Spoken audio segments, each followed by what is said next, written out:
Alhamdulillah wassalatu wassalamu ala Rasulillah Sayyidina Maulana Muhammad bin Abdullah wa ala alihi wa sahbihi wa man tabi'a sunnata wa iqtada bihuda. Alhamdulillah, kita pagi hari ini dapat berziarah kepada para wali Allah yang banyak dimakamkan di Turbah ini, wa akhusul Habib Imam Al-Habib Abdul Qadir bin Ali Wasekaf. Semoga kita selalu mendapat barakah beliau-beliau, amin ya rabbal alamin. Setelah kemarin alhamdulillah kita menghatamkan kitab Tajul Arus, yaitu karya Imam Ibn Athaillah Sakandari.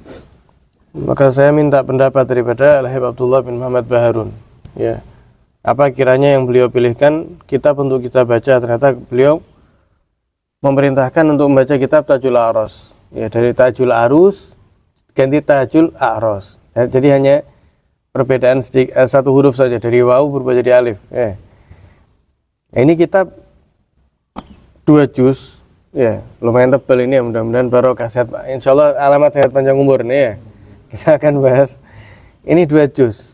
Isinya apa? Isinya tentang manaqib Al-Habib Al-Qutub Al-Habib Shalih bin Abdullah Al-Attas.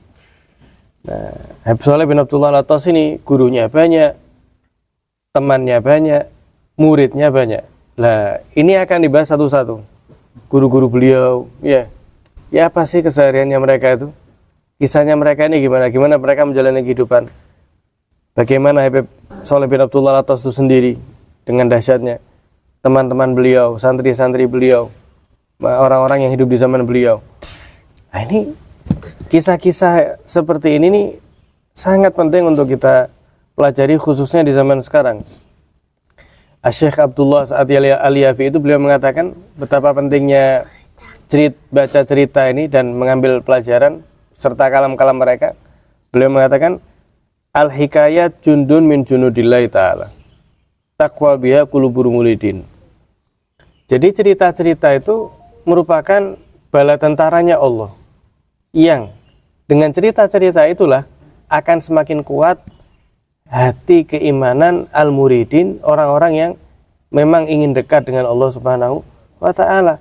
Jadi kita bisa juga melihat tolak ukur gitu loh, kita ini seperti apa. Mereka itu para aulia hidup sama kayak kita. Mereka ya bayi, tumbuh besar, semakin dewasa, tua, dan beliau kembali menghadap Allah. Mereka usia sama seperti kita manusia, sama loh, tapi mereka itu hidupnya berkualitas gitu loh. Mereka itu hidupnya puluhan tahun itu, ketika kembali kepada Allah jadi orang gitu. Lah kita kan juga pengen gitu loh, kita ini hidup sama dengan mereka, sama, tidak ada bedanya sama sekali. Nah, cuman bagaimana kita bisa memaksimalkan kehidupan ini? Lah, sehingga sangat penting kiranya kita untuk membaca kitab seperti ini. Habib Abdullah Baharun mengatakan sesungguhnya kitab Tajul A'ros ini manfaatnya sangat banyak sekali, faedahnya sangat banyak sekali. Nah, kitab Tajul A'ros ini sendiri karya Al-Habib Ali bin Husin Al-Attas. Ya, beliau wafat di Indonesia. Ya. Nah, ini fotonya Habib Ali bin Husin Al-Attas. Beliau wafat di Indonesia ya.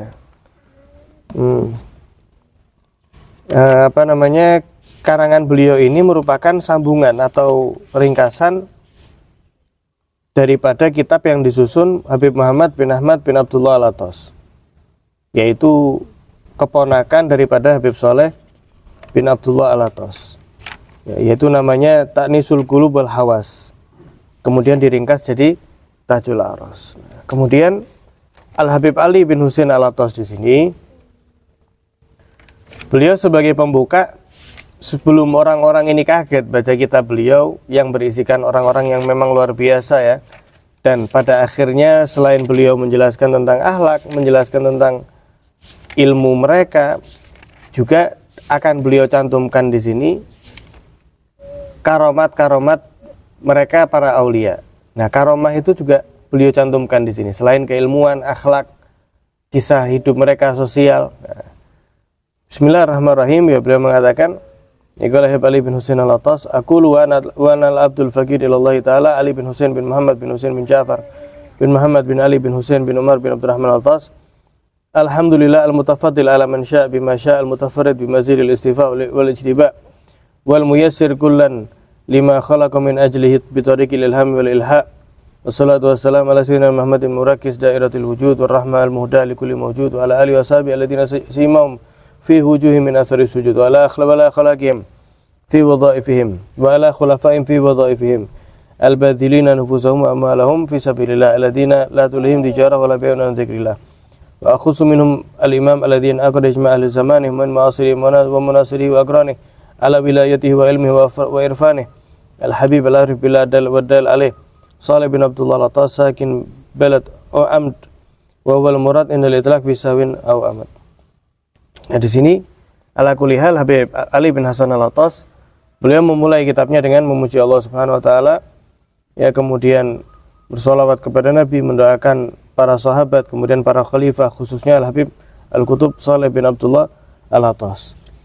Kemudian beliau menceritakan bahwasanya sebab saya menulis ini, ya, yaitu merupakan perintah daripada guru beliau, yaitu Al-Habib Alwi bin Muhammad bin Thahir Al-Haddad, Empang Bogor, ya, mungkin kita sering mendengar Habib Alwi bin Muhammad bin Thahir Al-Haddad. Habib Alwi ini juga kan seseorang wali yang alim dan memang perhatian dengan kisah hidup orang-orang soleh. Nah, ini Habib Ali bin Husain Al-Attas diminta oleh beliau untuk menyusun kitab, ya, daripada manaqib orang-orang soleh tersebut yang sekiranya diringkas. Nah, ringkasnya tapi jadi 2 juz, ya, dua-duanya kurang lebih tebelnya kayak gini.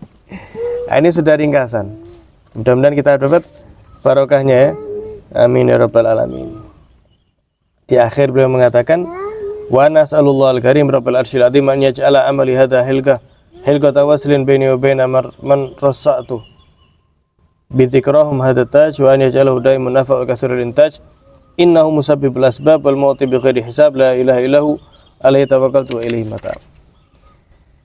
Kemudian sebagai pembuka, seperti tadi saya bilang bahwa ada beberapa karamah yang beliau cantumkan untuk membangun mindset kita dengan baik supaya tidak berpikir aneh-aneh. Nah, di sini beliau mengatakan apa? Beliau mengatakan wabillahi taufik, bahwasanya imtala'atid dunya al-yawm bimunkiri karamatil auliya. Ya, beliau menukil, ya, kalam daripada Syekh Mustafa Abu Yusuf Abu Saif Al-Hammami Al-Azhari. Beliau mengatakan sekarang dunia ini penuh dengan orang yang mengingkari karamat aulia. Nah, ini apalagi beliau hidup zaman sekarang, ya. Beliau mengatakan dunia ini sekarang penuh dengan para pengingkar karamatnya para wali.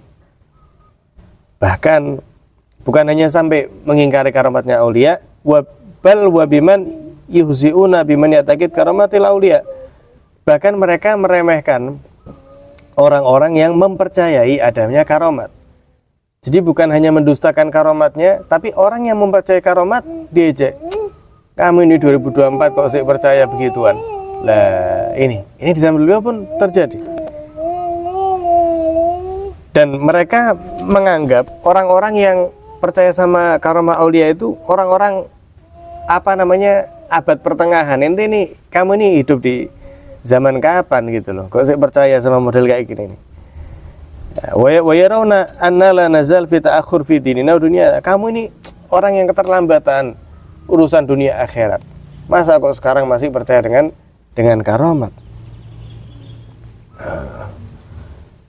Kata beliau seperti itu. Padahal jika kamu perhatikan dengan perhatian yang sedikit saja, maka lawajata aqwaman akharin, kamu akan mendapati banyak juga daripada sekelompok manusia yang mereka memiliki keimanan yang kuat dengan karamat para aulia, ya, dalam hati mereka. Bahkan mereka tidak pernah berpikir, mereka tidak pernah beranggapan ada satu orang di dunia ini, satu saja, yang meragukan adanya karamat aulia. Apalagi banyaknya orang-orang yang seperti itu. Jadi di sisi yang lain banyak, ya, sekelompok manusia yang iman dengan karamat para aulia, menerima karamat para aulia. Bahkan mereka tidak ngira kalau ada satu saja orang yang mengingkari karamah, apalagi banyak. Nah, banyak yang sampai menjadi biasa ketika orang tadi itu mengingkari aulia daripada orang-orang yang soleh. Kenapa? Karena mereka ini kelompok tersebut setiap harinya kumpul dengan orang soleh, setiap harinya kumpul dengan aulia. Hampir ya, mereka tadi itu sering menyaksikan karomat yang mereka lihat dengan mata kepala mereka. Maka siapakah kiranya yang bisa mengingkari hal yang dipandang oleh mata mereka sendiri? Nah, ini jadi ada dua. Nah, kata beliau, sekarang ini banyak orang yang mengingkari karomat, mengejek orang yang percaya dengan karomat. Tapi di sisi yang lain masih banyak. Mereka itu orang-orang yang kesehariannya berguru dengan orang soleh, bahkan dengan para wali. Mereka sering menyaksikan karomat tersebut. Loh, mereka tidak ngira ada satu saja yang mengingkari, apalagi banyak. Apalagi ternyata mengingkari itu sudah menjadi hal yang lumrah. Loh, kenapa kok sampai mereka tidak mengira ada satu pun mengingkari? Karena mereka telah melihat karomat tersebut keseharian mereka, maka bagaimana mereka bisa mengingkari? Kemudian Al-Habib Ali bin Husain di sini beliau mengatakan mereka itu orang-orang yang ingkar, ya. Sebab mereka ingkar itu tidak lebih dari dua ini. Yang pertama, mereka tidak melihat dengan mata kepala mereka sendiri. Dan mereka tidak mencintai mereka para wali itu, bahkan menemani mereka. Faqasu kulunas ala anfusihum, sehingga mereka mengukur manusia itu ya diukur seperti dirinya gitu. Ini orang tidak pernah kumpul para aulia, ketemu orang wali, tidak pernah. Jadi apa? Ya semua diukur kayak dia. Ah, tidak mungkin lah kayak gitu. Apa-apaan ini tidak logis, yang logika saja. Seperti kalau boleh dimisalkan itu kayak orang dia buta tapi sempat melihat. Nah, hewan yang dilihat itu ayam. Hewan yang dilihat itu ayam. Ketika dia akhirnya buta, setelah itu dibilang ada hewan tuh bisa terbang gini-gini, tidak percaya dia. Enggak. Saya tahu ya ayam tidak terbang. Ada hewan kakinya 4, tidak mungkin. Hewan yang kakinya 2 no. Itu ayam itu kakinya 2. Ya kayak gitu kurang lebih. Loh, ini makannya daging. Loh, tidak mungkin biji-bijian no hewan kok makannya daging. Biji-bijian no hewan. Karena dia taunya ayam. Lah gitu. Jadi orang mengingkari aulia itu yang pertama ya karena mereka memang tidak melihat aulia secara langsung. Jadi dikiaskan dengan diri mereka. Seperti orang juga yang buta tidak bisa melihat. Ketika ada orang yang mengatakan, "Oh, ini terang ya, kelihatan semua." Ya dia bakal mengingkari. "Loh, terang gimana? Saya tidak bisa lihat apa-apa." Tidak ada cahaya itu. Dunia ya petang dedet gini dunia. Loh, enggak, ini ada warna, ada cahaya bisa lihat. Tidak ada petang dedet dunia itu. Gimana terang dari mana? Petang dunia. Loh, bukan dunianya yang tidak terang, tapi dianya yang apa? Tidak bisa melihat. Itu yang pertama. Yang kedua, mereka tidak mempelajari daripada Al-Quran dan sunnahnya Nabi SAW. Seandainya mereka itu mau melihat Al-Quran dan hadis Nabi, lara'au kasiran minal karomat, mereka akan melihat banyak daripada karomat. Ada karomat, ada mukjizat. Kalau mukjizat itu untuk Nabi, tapi kalau karomat ini bukan Nabi, orang soleh, diberi kemuliaan oleh Allah Ta'ala. Ya, satu saja di antara beliau sebagai pembuka, cukup satu saja, Ashabul Kahfi. Loh, Ashabul Kahfi ini para pemuda, tidurnya berapa lama? Bukan sehari 2 hari. 309 tahun. 309 tahun tanpa makan, tanpa minum. Ini bukan waktu yang normal.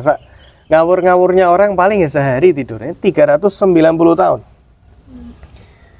Sudah gitu mereka tidak makan, tidak minum. Sudah gitu Allah Ta'ala jadikan mereka ini ya nuqallibuhum dzatal yamin wa dzatal shimal. Ya, Allah Ta'ala nanti jadi tubuh itu kan tidak boleh kalau gini terus ya ambles. Ini tidak noleh kanan, noleh kiri. Loh, sama Allah digerakkan di kanan, di noleh kiri. Mereka dalam keadaan tidur 309 tahun. Kemudian Allah Ta'ala letakkan untuk mereka tadi itu adanya kewibawaan ya, ketika mereka ada yang ke pasar pada akhirnya bawa koin, datanya koin 309 tahun yang lalu. Tidak payu sudah Pak, ini koin zaman kapan? Kaget dia. Akhirnya waktu ketahuan orang itu menyaksikan mereka betul-betul orang yang mulia. Kemudian Allah Ta'ala tetap matahari itu terbit dan terbenam, tapi matahari itu tidak sampai membakar tubuh mereka. Jadi mereka di dalam gua dan matahari masuk tapi lewat celah dan tidak membakar atau melukai atau merusak daripada tubuh mereka. Ya, dzalika min ayatillah, ini termasuk tanda kebesaran Allah Ta'ala. Gitu. Lu kenapa kok Allah Ta'ala, kata Habib Ali di sini, kenapa kok Allah Ta'ala perlakukan pemuda-pemuda itu seperti itu? Ya tidak ada lain karena ketinggian kedudukan mereka yang tidak ada yang tahu derajat tinggi mereka kecuali Allah Ta'ala sendiri. Ya. Karena memang Allah Ta'ala meninggikan derajat mereka. Di antaranya lagi kayak seperti Siti Maryam. Siti Maryam itu ketika Nabi Zakaria masuk ke tempat ibadahnya, ya Allah Ta'ala menyatakan, kullama dakhala alaihi Zakaria al-mihrab wajada indaha rizqa. Setiap Nabi Zakaria itu masuk ke tempat Siti Maryam, lah kok ada makanan yang tidak pada musimnya. Ibarat zaman sekarang itu bukan musim durian, lah kok banyak durian gitu. Qala ya Maryam anna laki hadza, lu ya Maryam, dari mana ini? Kata Siti Maryam, qalat huwa min indillah, ini dari Allah. Innallaha yarzuqu may yasha' bighairi hisab. Sesungguhnya Allah itu kalau mau ngasih tanpa perhitungan, enggak butuh musim enggak musim, ya tetap ada. Kenapa Nabi Zakaria sampai mengatakan, ya Maryam anna laki hadza? Duh, dari mana ini Maryam? Tidaklah Nabi Zakaria menyatakan seperti itu, ya, kecuali karena memang itu makanan yang tidak seharusnya ada, makanan yang tidak pada musimnya, yang tidak seharusnya ada. Ya. Kemudian bagaimana, ya, Siti Maryam melihat malaikat Jibril, ya. Kemudian Siti Maryam hamil Nabi Isa alaihissalam, ya, tanpa sentuhan seorang lelaki. Kemudian melahirkan Nabi Isa, Nabi Isanya bisa berbicara dan seterusnya. Ini Siti Maryam ini bukan Nabi, Nabi Isanya Nabi, Nabi Zakaria Nabi, Siti Maryam bukan Nabi. Tapi diberi kelebihan seperti itu oleh Allah Subhanahu Wa Taala. Ini yang kemudian dinamakan karomat, gitu loh. Adapun banyak lagi masih di dalam hadis-hadis Nabi, ya, tentang karomatnya para sahabat yang insya Allah kita akan bahas di pertemuan yang akan datang. Wassalamualaikum warahmatullahi wabarakatuh. Alhamdulillahirabbil alamin.